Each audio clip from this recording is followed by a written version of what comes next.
¿Qué tal? ¿Cómo están? Nos encontramos en un episodio más de Escape 66. Bienvenidos a este espacio dedicado a las motos, al turismo y sobre todo a la vida motociclista. Gracias por acompañarnos una vez más. Y me encuentro hoy con mi amigo Paco del Toro, mi amigo, mi jefe, mi compañero, mi partner, o sea... Paco, bienvenido a este espacio donde no solamente eres conductor estrella. Segundón estrella. Eres el sustituto perfecto, siempre. Pero ¿qué crees? A pesar de que estaba hoy sentado afuera de la banqueta del estudio, de todos modos... Esperando, ¿no? Esperando mi turno, hoy te robo la batuta porque tú siempre se la aplicas a los invitados, pero ¿qué crees? Hoy yo te voy a entrevistar a ti. Porque hay muchas cosas muy interesantes que creo, bueno, yo estoy seguro que a mucha gente le llaman la atención y le hacen falta conocer acerca de Ari Alfaro, de La Gitana. Porque hay algo que ¿sabes? Me embarga una duda de verdad de una manera muy importante, y es que cuando tú me compartiste que querías hacer este podcast, me vinieron a la cabeza un montón de preguntas. Pero antes de llegar a ese punto... Es importante, creo, que la gente conozca quién es Ariana, quién es Ari. ¿Qué hiciste? ¿En serio? Pero por supuesto. ¿Qué hiciste para poder llegar a ser una reportera, pero además en motocicleta, pero además en la redacción? O sea, ¿qué te hizo querer estudiar periodismo? Bueno, de entrada me descoloca un poco esta situación. Es un poco curioso tener que contestar preguntas cuando uno siempre está preguntando, ¿sabes? Es como si se abrieran un espacio que dices, ese espacio está cerrado, o sea... no invadas ese cachito que es mío, ¿no? Sí, pero es muy curioso porque yo estoy acostumbrada, ¿qué voy a preguntar? Un poco estudiar al entrevistado, ¿no? Y del otro lado se siente extraño, incluso es incómodo. Es como, no, por favor, no me preguntes, ¿no? Bueno, y además es algo bien chistoso, no sé si a ti te pasa, que también eres colega, o sea, que el hecho de que alguien te pregunte es como, claro que a nadie le va a importar, o sea, estás acostumbrado a entrevistar a tantas personas que hablan de temas interesantes que dices, ¿yo qué le puedo decir a la gente, no? Es como la labor del entrevistador, como que siempre asumes que hay algo importante que conozcan de aquel al que vas a entrevistar, sí. Pero nunca se te ocurre que pueda ser interesante lo tuyo, ¿no? Sí, sí pasa mucho. Sí, entonces es incómodo. Pero bueno, platicándoles un poco, pues desde niña a mí siempre me llamó estar en la radio. O sea, me encantaba escuchar la radio y mi mamá era muy asidua a eso. Entonces para mí era de yo un día quiero trabajar ahí. O sea, no sé cómo es trabajar ahí, pero quiero trabajar ahí. Y le preguntaba mucho a mi mamá. Y a los 14 años grabé mi primer demo y lo llevé a Imer porque había un anuncio que decía que solicitaban locutores. A los 14 años. A los 14 años. Pero espérense, porque hay una cosa muy, muy chistosa. Porque yo le decía a mi mamá, cómprame un CD para grabarlo, ¿no? Ajá. Y mi mamá me decía, no, claro que no. Y yo estaba muy inquieta pensando, ¿cómo voy a grabarlo? Yo tengo que llevar ese demo. Porque además pensaba, o sea, bien curioso, a los 14, me están buscando a mí. O sea, están buscando, no saben que yo soy locutora, ¿no? Soy el talento a descubrir. Sí, y entonces mi mamá no me quería comprar el CD y yo dije, en un cassette, aunque sea. Y entonces encontré el cassette de mi mamá de José José que más amaba.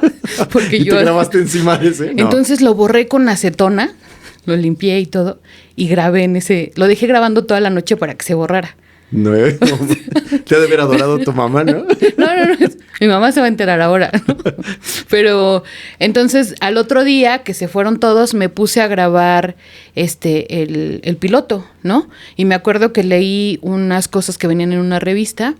Y lo grabé y cuando terminé dije, me van a hablar a mí. O sea, 14 años, o sea, locutora, me están buscando, ¿no?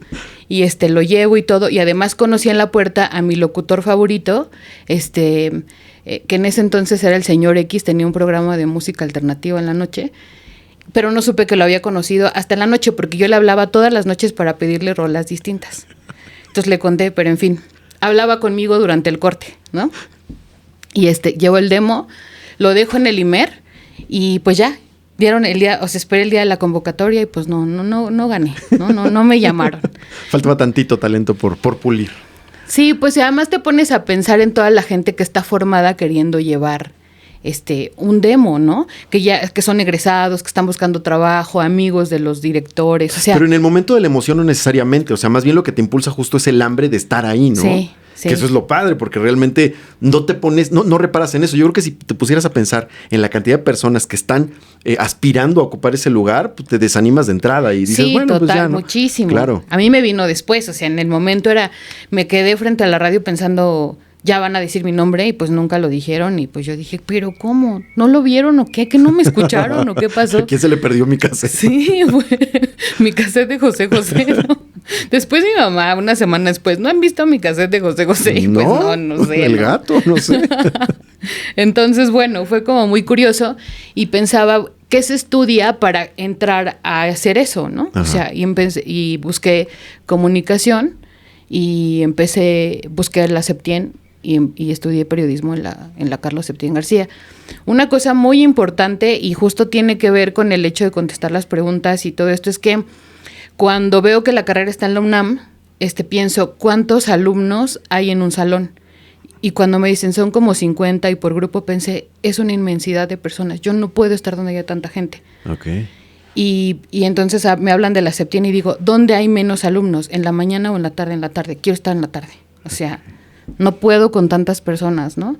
Y estudié en la tarde. Pero justo, es que es un tema de multitudes nada más lo que a ti de muchas personas, o sea, okay. Que haya tanta gente, me engento muy rápido, o sea, si paso mucho tiempo en un espacio, o sea, no me gusta ir tanto a las fiestas por lo mismo, ¿no? Ajá. Porque es mucho el ruido y luego es un tema ahí. Yo les caigo cuando se vaya la mayoría de la fiesta.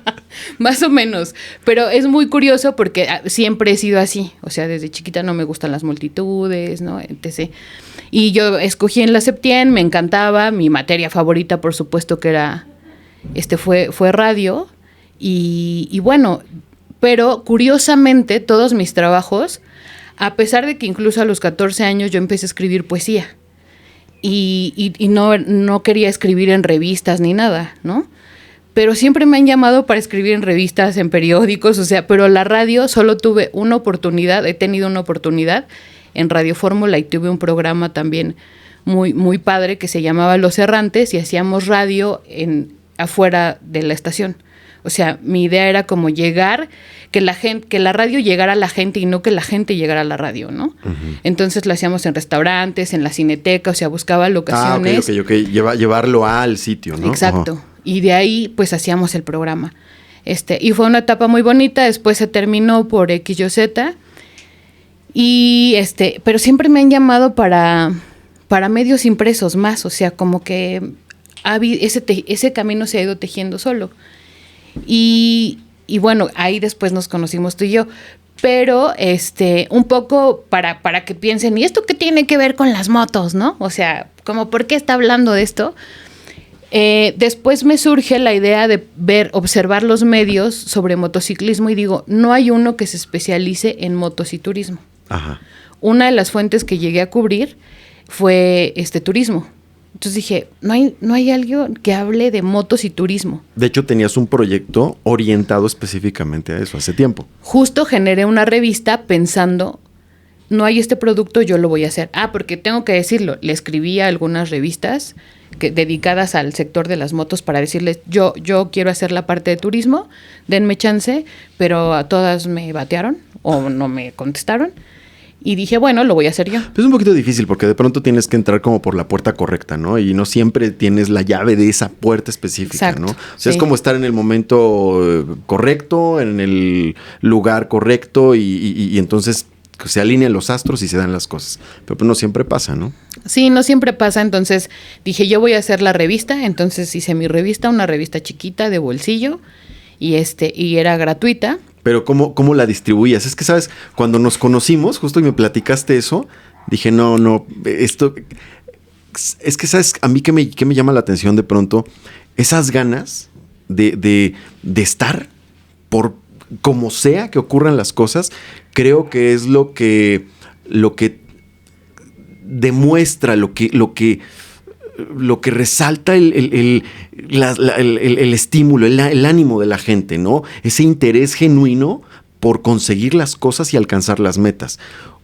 ¿Cuál era tu método de distribución? Que eso me pareció interesante. Y el formato de la revista.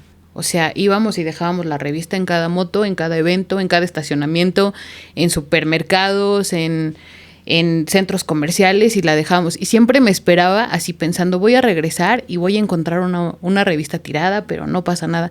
Y nunca, es más, me llegaban a ver con las revistas y me decían, ¿me regalas una? Y pues les daba la revista, ¿no? Es que el formato era como muy práctico y aparte era muy inteligente, porque no era un formato carta normal, no sé, a 84 páginas.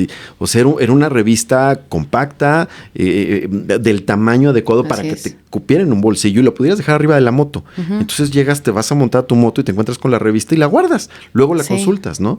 Porque era en el periódico donde entraste fue lo que te delegaron. O sea, era lo que tenías que cubrir. Nota roja, que aparte es durísimo. Sí, o sea, no es una fuente suavecita, ni linda, digo, tiene su encanto, pues. Al final hacer periodismo en cada una de las fuentes tiene su chiste, tiene su goce, pero Nota Roja es dura.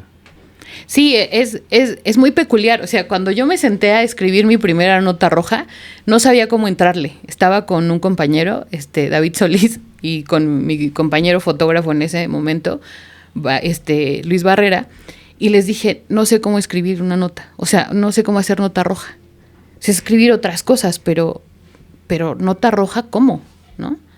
Y bueno, te comentaba que este tema de la nota roja no sabía cómo escribirla, ¿no? Y les preguntaba cómo escribo una nota roja, o sea, pues así me decían, incluso hasta cotorreaban conmigo como de, pues exagerando la escena, ¿no? Y entonces se arrastró y agarró el teléfono y, en fin, cosas porque tiene algo de dramático aparte, la nota roja es muy justo. Sí, es que es la historia al extremo, ajá, ¿no? O sea, pero no sabía. O sea, de verdad, para mí era un conflicto porque sabía hacer una nota de viajes, de turismo, de hablar de un vino, ¿no? De narrar la experiencia de... Antes de empezar a hacer Nota Roja, ¿tú ya habías hecho tu revista y ya habías empezado a hablar de mototurismo? Sí. Ok. Sí, y ya había trabajado en otras revistas sobre turismo, ¿no? Y en radio también estaba en otro programa hablando de turismo. O sea, es muy curioso porque yo sabía hacer muy bien eso, pero hacer Nota Roja, ¿no? ¿Cómo terminaste finalmente entrando a radio? Porque trabajé para una empresa, esta empresa tenía un programa en radio de denuncia ciudadana. Ok. Y yo llevaba ahí la agenda de las entrevistas. Entonces luego me dicen, oye, hay un programa de turismo y puedes entrar como co-conductora, me llaman, entro ahí. Sí, estabas al micro entonces. Sí, okay. Estaba en el micrófono, daba las notas, y el programa era los domingos. Y luego me ofrecen hacer un programa, un espacio, y ese lo hacemos los sábados. Pero ese era ya sobre más temas culturales y sociales, ¿no? Uh-huh. Y luego, pues, termina ese proyecto y me voy a hacer cosas de turismo para revistas, ¿no? Como en revistas Selecciones, en Ejecutivos de Finanzas. Pero ahí todavía no entrabas al rollo de las motos, era más turismo. Sí, solo turismo. Okay. Ah, bueno, así fuiste vinculando una cosa con otra. Exacto. Okay. Y luego ya cuando entro hago la revista, luego viene el ofrecimiento en la prensa. Y pues empiezo a aprender a escribir la nota roja, ¿no? Ajá. O sea, pero para mí era como entrar a un universo nuevo, desconocido, como un cuarto oscuro donde vas tocando y dices, es que esto es así, ¿no? Y también vas tocando cosas que no te gustan, ¿no? Ajá. Y bueno, pues tuve que aprender, porque además me dicen, échate la nota más larga, y dices, ¿cómo? Si ya describí lo que era, ¿no? Y pues no, o sea, te vas dando cuenta. Más. Sí. Es muy curioso porque dices, ¿cómo de un hecho tan cruel tengo que hacer una historia, ¿no? Narrarlo más, o sea, igual observar a las personas, que al principio yo no veía eso. Para mí era complicado ver a las personas, solo veía el hecho y no veía el entorno, ¿no? Uh-huh. Entonces, bueno, pues lo mismo que hacer nota de turismo, ¿no? Vas viendo todo lo que está alrededor, cómo lo vas integrando, esto cómo le puede servir al lector, qué dudas podría tener el lector sobre ese hecho, ¿no? Que esa es la parte un poco de academia, ¿no? Que tienes que agotar, ¿no? Todas las preguntas que tienes que plantear antes de empezar a escribir una nota. Sí. Pero también es importante justo entender algo que no quiero perder de vista y que me parece muy importante. Tú empezaste a escribir sobre turismo primero. que era medianamente entendible, ¿no? Antes ya habías tocado algo de denuncia ciudadana, ¿no? En radio, que luego te llegan, son notas que te llegan y tocan fibras, ¿no? Pero bueno, la dejas de lado porque termina el proyecto, comienzas a hacer algo de turismo, que es un poquito más relajado, o bastante más relajado, que realmente es más enfocado totalmente como a vida y estilo, una cosa así. Y de pronto comienzas con el tema de Nota Roja, ¿no? Y en el tema de Nota Roja, ahí me parece muy, muy importante justo no perder de vista un detalle. O sea, es que estás como mujer cubriendo una fuente bien dura. ¿Y cuántas mujeres estaban cubriendo Nota Roja cuando tú te integraste? En ese momento, cuando llego, eran 3, me parece. 3, 4 chicas. ¿Y cuántos hombres? No, pues el doble, el triple. Yo creo que triple o cuádruple. Sí, porque muchos. Ahora, cuando empiezas a cubrir Nota Roja, ya eres motera. ¿Cómo lo cubres? Eso es importantísimo que se enteren las personas, que se entere la gente, porque no está fácil. Estás en un ambiente muy complicado. El entorno es complejo para una mujer, pero hay una camaradería muy sana entre los compañeros periodistas que están ahí, ¿no? A pesar de que como mujer te encuentras pues casi sola en medio de un ambiente muy complicado. ¿Cómo fue eso? ¿Cómo empezaste? ¿Cómo fue tu primer día que te subiste a la moto y saliste a cubrir Nota Roja? Pues muchos nervios, porque de entrada agarré una moto que era distinta a la que yo llevaba todos los días. Ella tenía seguía con mi Enticer muy contenta. Entonces me pasan a la Dominar 400 y dije, bueno, tu Enticer son 125 centímetros cúbicos. Ajá. Y para trabajar te dan una Dominar 400 centímetros. Ajá. Que no tenía tanto tema. Ya había manejado la 1800 de Indian. O sea, ya había tenido contacto. No de todos los días. O sea, fue una prueba de manejo. Ajá. Sí. Y ya había probado otras motos también con el pretexto de la revista. Pero ya para trabajar. Pero lo importante no fue eso. O sea, el primer día es como de córrele y tienes que filtrar. Yo no filtraba antes en la moto. Yo iba atrás de los coches, ¿no? O sea, avanzaba cuando estaba el semáforo. Y de pronto te das cuenta que la necesidad de la moto al trabajar en este medio es distinta. O sea, la movilidad cambia completamente. Entonces, Luis Barrera, que nunca me puso en riesgo. O sea, jamás fue como de tenemos que llegar. Pero sí había una presión implícita, ¿no? O sea, no necesitabas que te presionaran. Tú sabías per se que tenías que estar en el sitio. Sí, porque además sales con todos los compañeros y dices, me dejan, ¿no? Y me acuerdo muchísimo, muchos fueron muy solidarios conmigo, muchísimos, pero me pasó más con los compañeros de tele. O sea, como además iban, sobre todo en Televisa, que van 2 en cada moto, pues entonces uno iba adelante y otro atrás y me iban como correteando, dale, ¿no? Y pues yo nerviosa, me voy a caer, pensaba, le decía a Barrera, me voy a caer, nos va a pasar algo, ¿no? Pero pues tenía que ir concentrada. Afortunadamente nunca nos pasó nada, y nunca me ha pasado nada manejando para ir a alguna cobertura. Pero bueno, no estoy exenta. Esas cosas pasan, le han pasado a otros compañeros y pues estamos en una ciudad que se mueve. Es muy caótica. Súper caótica. Todo el tiempo hay tránsito, todo el tiempo hay baches, llueve. Es impredecible esta ciudad. Todos los días se cuenta una historia nueva andando en la moto. Sí. Y bueno, yo iba atrás de una moto, adelante de la otra y dale. Eso es importante. O sea, ibas a cubrir Nota Roja, perdón que te interrumpa, ibas a cubrir Nota Roja, pero tú no ibas como reportera, como pasajero en la moto. Tú eras la motera, sí. Tú ibas en la moto y tu fotógrafo contigo.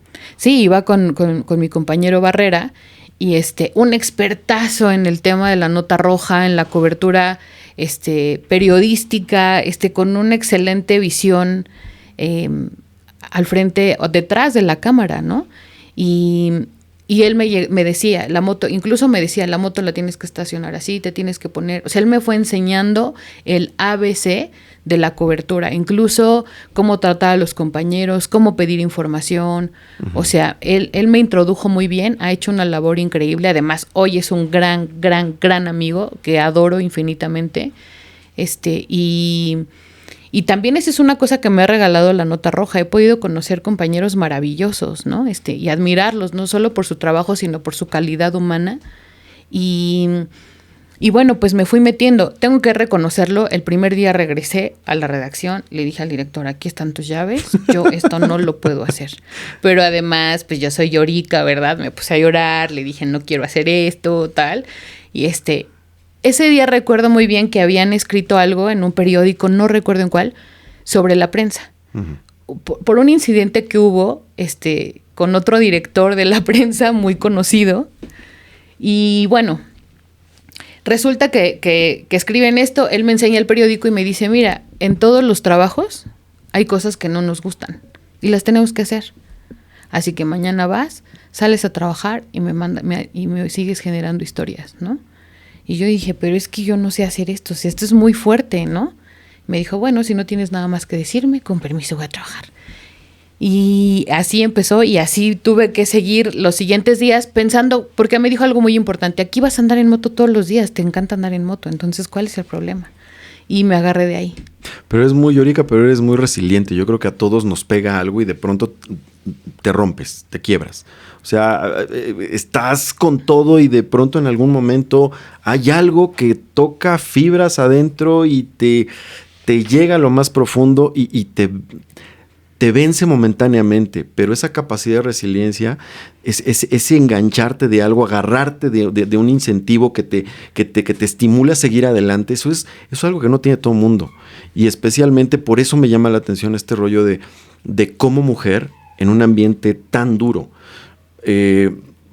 ¿Cuál fue el día más complicado que tú recuerdes de cobertura? O sea, tú te levantas. Es que retratar esa parte de reportero en campo, en distintas fuentes, en todas las fuentes es diferente, pero esta parte de reportero en campo, en el caso concreto de Nota Roja, te dan la orden, vámonos a tal, hay que cubrir esto, el otro, tú estás de guardia, ya están en la calle, están todos los compañeros reporteros y de pronto se arrancan en algún punto, tienen que llegar en X tiempo, esa parte, o sea, sí, cómo te iban escoltando al principio, de pronto ya tienes práctica, cómo era un día complicado. ¿Cuál es el momento? Porque es que, no sé, de pronto no dimensionamos lo difícil que es andar en ciertas zonas de una ciudad tan complicada. La Ciudad de México es bellísima, es hermosa, tiene cosas y vaya, como destino turístico es impresionante, es riquísimo, sí. Pero también tiene zonas muy difíciles. Y no con esto quiero decir que esa parte difícil, esa parte peligrosa de la Ciudad de México sea la que predomine, no necesariamente, pero hay zonas bien complejas y especialmente cubrir Nota Roja de pronto te lleva de manera muy recurrente a esos puntos. ¿Qué día te acuerdas de un día complicado? Bueno, ya estamos de regreso y ahora sí, vamos a volvernos a meter en este tema que me parece bien interesante. ¿Cuál fue ese día tan complicado que tú guardes en la memoria y que digas, es que ese día no hay forma?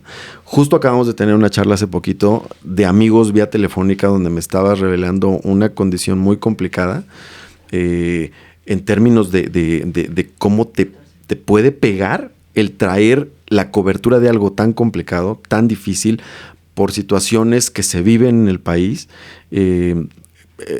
Luego platicamos de ese tema, que no tiene que ver con asuntos políticos, tiene que ver con un asunto más relacionado con, lamentablemente, delincuencia, feminicidios y etcétera. Y tú como reportera, eso te mueve de alguna manera. Pero a eso vamos después. Ahorita, en ese momento donde estabas en campo todos los días, ¿qué día guardas en la memoria que todavía te haga ruido en la cabeza? Bueno, guardo muchas, o sea, y no por decisión o por gusto, ¿no? Porque están ahí. Pero uno de ellos es un episodio que la verdad a mí me cuesta mucho todavía trabajo abordar, porque es un tema por el cual ya no hago Nota Roja todos los días. O sea, ahora hago una cobertura ciudadana, de justicia, veo otros temas, ¿no? No estoy exenta porque a veces me toca dar seguimiento justo a la Nota Roja. Pero en esa cobertura diaria, me cuesta mucho, pero lo voy a intentar no lagrimear. Me pegó mucho porque sí, como les comentaba al principio, pues venía de una situación compleja que incluso había comprometido mi vida, digamos, ¿no? Y entonces yo siento que desde esa fecha hasta ahora yo vivo horas extras. O sea, digo, todo lo que estoy viviendo ya no me tocaba. O sea, esto es vivir horas extras. Y cuando pasa este día que les voy a narrar, que nos mandaron a una cobertura al Estado de México, justo un tema de feminicidio, y entonces me coordino con Luis Barrera, que llevaba su cámara, entonces me dijo, yo desde afuera voy a ver dónde es el tiro. Era acudir a un panteón con la familia, la cobertura, hablar un poco de este tema tan doloroso que vivimos en nuestro país. Y bueno, pues me pongo de acuerdo con la familia, les digo de dónde vengo, me dicen que sí, me dan la autorización y entro al panteón y le marco a Barrera y le digo, ya nos autorizaron. Para esto nadie más quiso o pudo ir porque era muy lejos. Entonces, siempre que vamos muchos compañeros, pues de algún modo nos apoyamos. Aquí íbamos él y yo solos.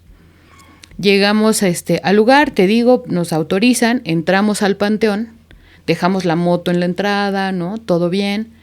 La familia me va contando un poco lo que había pasado con esta chica y pues nada, o sea, hacemos algunas tomas, videos para apoyar en el tema, pues mediáticamente. Y de pronto a alguien se le ocurre decir, o sea, están grabando, están tomando fotos, les explicamos la situación, pero en este momento donde los papás están literalmente enterrando a su hija, pues no van a voltear a vernos a nosotros, ¿no? Pero el resto del pueblo sí. Y entonces empieza la psicosis de lo que han escuchado que es un linchamiento, de lo que un intento o un linchamiento, pues lo que vivimos nosotros, ¿no? Y bueno, pues nos empiezan a agredir, yo llevaba lentes oscuros, me los arrebatan, tenía el celular en la mano, ya había mandado las fotos porque cuando empezó esta agresión empiezo a mandar las fotos rápido a la redacción y bueno, nos empiezan a empujar, a decir groserías, pero de pronto lo curioso es que a mí ya me habían visto el día anterior merodeando la casa de la víctima, de la familia, y ya me habían visto que yo había ido a comer un día antes a la casa y todos ya me reconocían, sí es cierto, ella estuvo ahí, ¿no? Y a Luis Barrera, que traía en su cartera fotos de su hija de varias edades, de pronto eran diferentes niñas, le dijeron que estaban, que él era parte del feminicidio, o sea, se convirtió en una cosa atroz y empujones, y yo pensaba, en el momento en que me caiga no se van a apiadar de mí, o sea, ya no voy a ver más. Y yo pensaba, neta, mis horas extras fueron para llegar aquí, pues me hubiera quedado, o sea, en la otra, no en esta, ¿no? Pero lo pensaba como en una ironía, pero como en un enojo, o sea, yo decía, no puede estar pasando esto, o sea, no me trajiste hasta acá, lo que fuera que me hizo que yo me quedara la vez pasada como para llegar hasta aquí. O sea, no, me resisto. Además estoy trabajando, no. Pero todo era tan rápido y además nos separan. Una bolita estaba con Luis y otra estaba conmigo. Había pasado muchas cosas con Luis Barrera y nunca lo había visto la cara que tenía en ese momento. Y yo en ese momento dije, sí, es real lo que siento, estamos en peligro. Y bueno, pues nos empiezan a aventar y dije, una vez que estemos en el piso no se van a apiadar de nosotros, o sea, esto se acabó aquí. Mi celular ya estaba de mano en mano, o sea, yo solo no le perdí el rastro al celular porque era lo único que tenía yo para volverme a conectar. Después regresa a mis manos, o sea, no sé cómo, pero regresa. Y en eso entró una llamada de la producción de ABC Radio porque yo hacía un enlace en las tardes dando un reporte de lo que había sucedido en el día. Entonces me llaman para pedirme el reporte, le alcanzo a contestar a mi jefe, le digo lo que está pasando y le digo, te voy a mandar mi ubicación. Entonces le mando mi ubicación, me vuelven a quitar el teléfono y decían, hay que llamarle a la policía. Y yo decía, sí, por favor, que le hablen a la policía, o sea, por favor, ¿no? Entonces me quitan el celular y cuando, pues otra vez lo tienen ahí, que están borrando cosas y tal, y pues llaman a la policía, nos siguen agrediendo, llega la policía, nos suben a la camioneta, igual me regresan el celular y viene la agresión de la policía, ¿no? Policía municipal. Y pues ya identifíquense, pues por más que les decíamos de dónde éramos y mostramos la credencial, seguía, no, pero ¿de dónde vienen? Pues de ahí, ¿no? Pero la gente ya estaba enardecida, es que ellos son parte del feminicidio y bueno, porque además traemos normalmente el buff para la moto, ¿no? Y entonces ya era por eso traen esto, para cubrirse, ¿no? Bueno, se volvió una cosa horrible, nos llevan al MP y nos meten ahí y pues estaba el pueblo afuera del municipio, ¿no? O sea, del Ministerio Público. Estaban afuera esperando a que pues nos hicieran algo, o sea, o que nos soltaran para ellos hacer justicia. O sea, no sé. Pero la policía adentro tampoco fue muy amable. O sea, y no nos dejaron hablar por teléfono, nos quitaron las cosas, todo, la cámara, en fin, y nos encerraron en las galeras. Y bueno, después dejaron que la familia entrara, ¿no? O sea, a agredirnos. Y una señora sí alcanzó a jalarme el cabello y pues yo pensaba, o sea, ¿qué es este circo? Además estoy en el Estado de México, ¿qué va a pasar? O sea, yo seguía sintiendo muchísimo temor. Y pues bueno, la policía no hacía nada, me tocó que una policía mujer pues me revisara y me quitara las cosas y le dije, oye, yo solo te digo que estoy haciendo mi trabajo igual que tú, o sea, tú me estás tocando y me estás buscando todo, ¿por qué estás haciendo tu trabajo? ¿Y qué crees? ¿No te gustaría que alguien llegara y te violentara? Pues eso están haciendo conmigo, ¿no? La verdad sí le bajó de la violencia con la que entró y pues ya, me metió en la galera, me quitó todas las cosas y pues dejaron después entrar a la familia. Ya no sabía yo de Luis y yo pensaba, no sé cuánto tiempo vamos a estar aquí, pero sé que estoy en el Estado de México y que cualquier cosa puede pasar. Pues obviamente no tenía el celular, ¿no? Y escuchaba a la gente afuera, o sea, cuando ya después que me habían jalado el cabello, ya como que dijeron, no, pues vamos a sacarlos, ¿no? Y después yo nada más escuché, después de un rato metieron otras chicas y bueno, pues al final me puse a platicar con las chicas de por qué estaban ahí, o sea, es este rollo que igual hablábamos al principio, estás acostumbrado a preguntar y pues yo estaba entrevistando a las chicas, ¿por qué llegaste aquí? ¿Tú qué pasó? Y tal, ¿no? Y entonces mi fuga un poco fue eso, hablar con las chicas, ¿no? Después de un rato, no sé decir cuánto tiempo pasó, pero nos sacan y nos sacan los policías como, es que vienen por ustedes. Llegó la Policía Federal y bueno, pues nos sacan nos sacan de ahí, de las galeras, y pregunta a la Policía Federal, ¿están bien? Y los policías municipales, ¿verdad que todo bien? ¿Verdad que, o sea... Sí, claro, como no revelando todo sí. lo que se salió protocolo, ¿no? Y yo sí quería hablar, pero Luis me dijo, todo bien, o sea, como, ya, solo vámonos de aquí, ¿no? No dije nada. Y nos suben a las camionetas, unas camionetas blindadas, nos sacan por atrás, un policía fue por la moto y la sacaron. O sea, por lo que nos comentó, dijo, sí, está la gente allá afuera esperándolos y pues sí preguntaron sobre la moto, ¿no?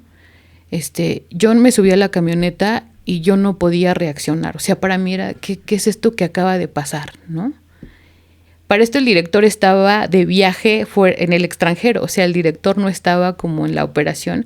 El que lo resolvió todo fue mi jefe directo, Noel Alvarado, y él se movió, ¿no? Para que la Policía Federal llegara hasta allá.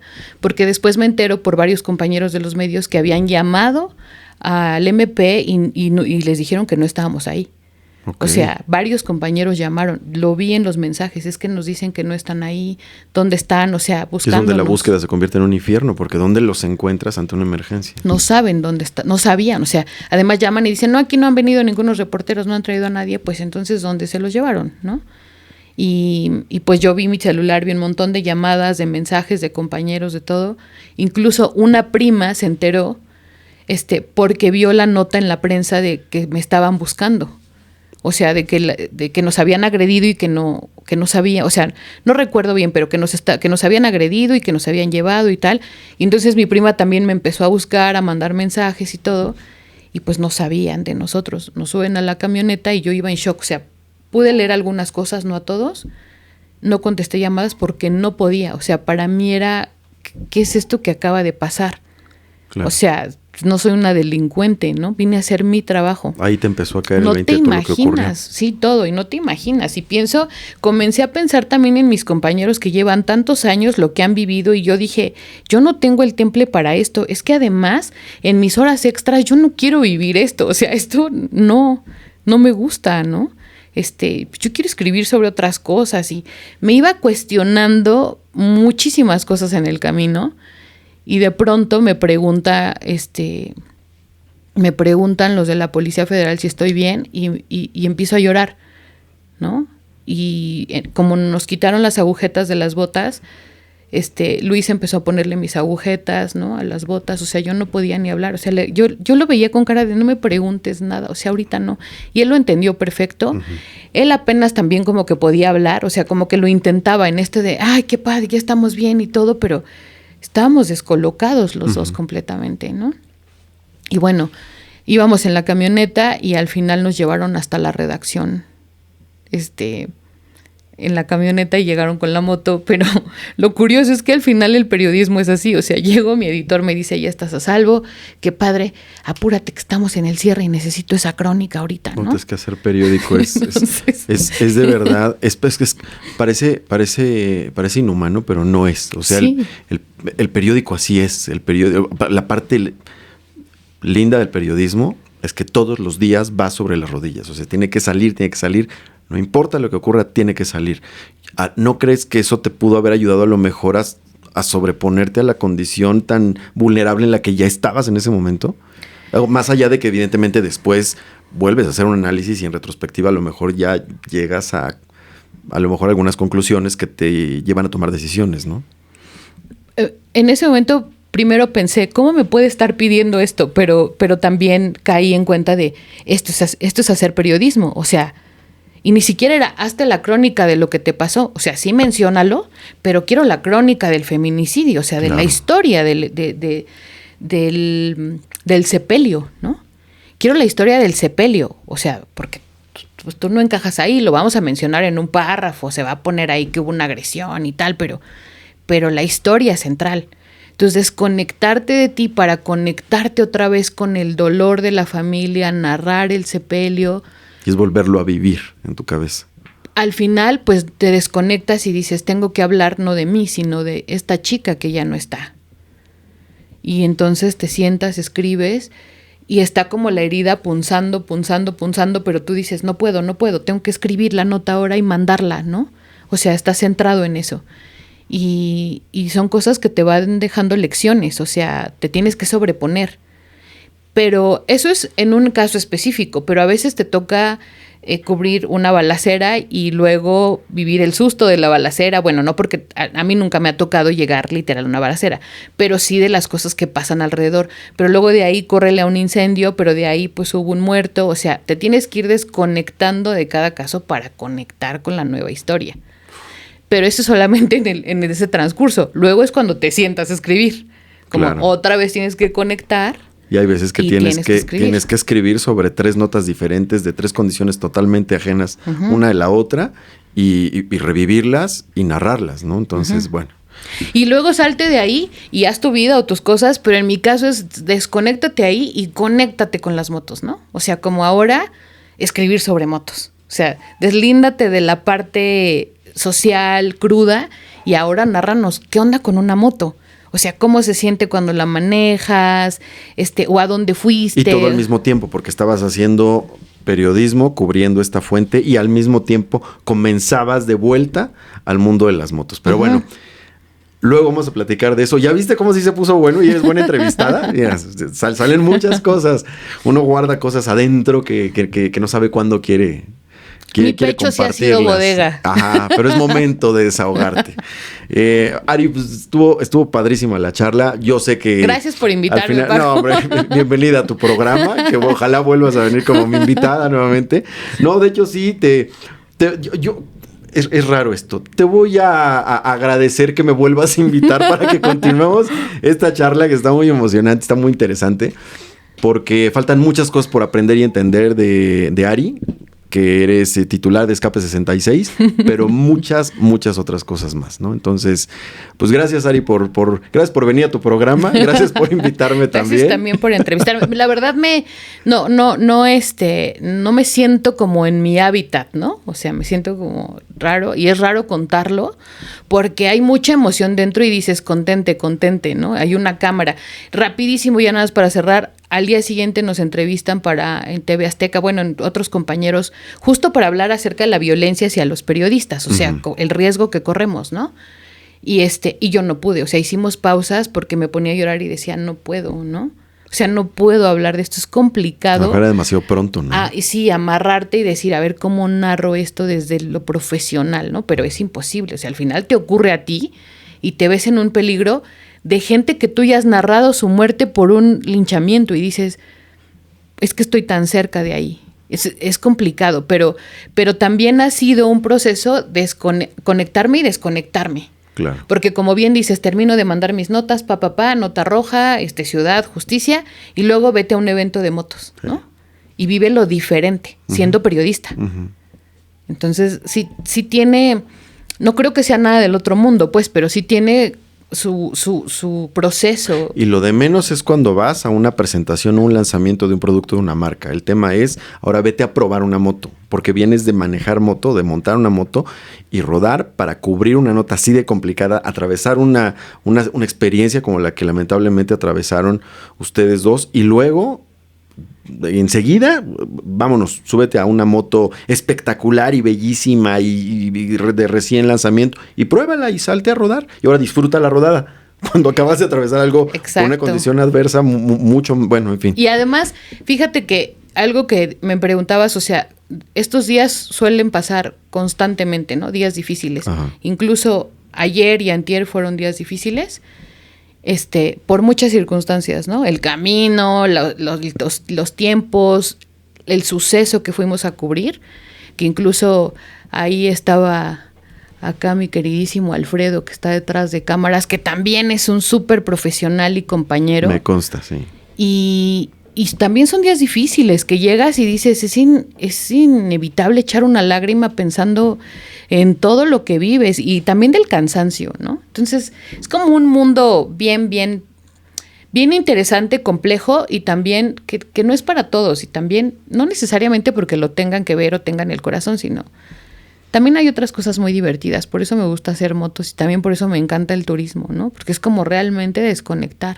Sí, no todos los platillos, hablando de lo profesional, son para todos, ¿no? Al final, cada uno está hecho y tiene madera para algo en particular, vocación para algo en específico y talento también en otra materia en particular. Pero bueno, Ari, muchas gracias. Gracias por invitarme a invitarte, a entrevistarte, que no estaba planeado que te entrevistara, pero la situación y las condiciones, que luego vamos a platicar de eso también en el siguiente episodio, para concluir esta entrevista tan interesante. ¿Por qué nos llevó a tomar esta decisión? Que no fue propuesta tuya y no fue propuesta mía, fue parte del crew, del staff, decidió el tema a tocar y por qué lo hicimos. Pero bueno, Ari, muchas gracias. Te cedo el honor de que despidas tu programa. Muchas gracias, Paco. Pues, híjole, ya me quedo como enclochada prácticamente porque son temas bien fuertes, pero que además ni siquiera quería tocar yo, ¿sabes? Estaba planeando tener un programa con compañeros reporteros, motociclistas hablando sobre el tema. Que va a haber, porque ellos tienen muchísimo más que contar. Yo soy un polluelo ahí en ese medio y ellos tienen muchísimas más historias, pero les agradezco muchísimo el que nos hayan acompañado. Paco también, esta sorpresiva entrevista, te lo agradezco mucho. Y bueno, pues nos seguiremos viendo aquí en Escape 66. Recuerden seguirnos en las redes sociales, consultar el material y también sugerirnos qué temas quieren que abordemos, porque no solo son las motos y el turismo, sino todo lo que tiene que ver acerca de la vida motociclista. Así que muchas gracias por estar en este episodio y nos vemos en el siguiente. Adiós, escapistas.